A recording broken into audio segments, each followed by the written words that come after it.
Hello everyone, আসসালামু আলাইকুম। এটা হচ্ছে বড় জাতের থাই আনার। এটা হচ্ছে আনারের চারাগুলো কত সুন্দর ফুল চলে আসছে এত ছোট থাকতেই। এটা হচ্ছে সব পুরুষ ফুল। আমি ছিঁড়ে ফেলবো, ওর জন্য আমি ভিডিওটা করে নিলাম, কারণ ছোট গাছে ফুল না রাখাই ভালো। আপনাদের যদি ছোট গাছ হয় অবশ্যই ফুলটা ছিঁড়ে ফেলবেন, কারণ ছোট গাছে ফুল দিলে গাছের গ্রোথ ভালো হবে না, আর ফল ধরতে অনেক সময় লেগে যাবে। আর যদি কেটে ফেলেন তাহলে গাছের গ্রোথটা ভালো হবে, আর ফুলটা যখন মেয়ে ফুল আসতে সুবিধা হবে। আমার গোটা গাছে ফুল আছে, এটাতেও ফুল চলে আসছে।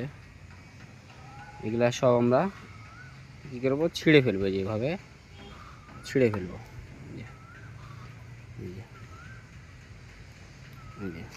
এভাবে আমরা ছিঁড়ে যখন ফেলবো সেরকম গাছের গ্রোথটা ভালো হবে।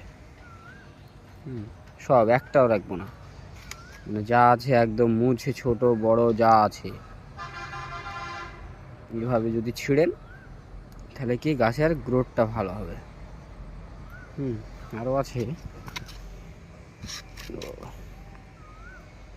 যে নিচে আছে, আছে যে আরও আছে মেলাই। একটু একটা গাছে কত ফুল, যেভাবে আমরা ছিঁড়ে ফেলবো। এই গাছেও আছে, এই গাছেও ছিঁড়বো, মানে কোনো গাছে রাখবো না।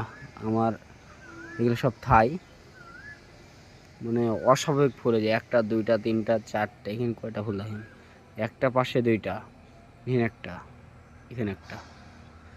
আবার এভাবে সব ছিঁড়ে ফেলবো আমি পরে ছিঁড়বো। আমি যেগুলো দেখালাম এগুলো বড় ফুলটাও ছিঁড়ে ফেললাম।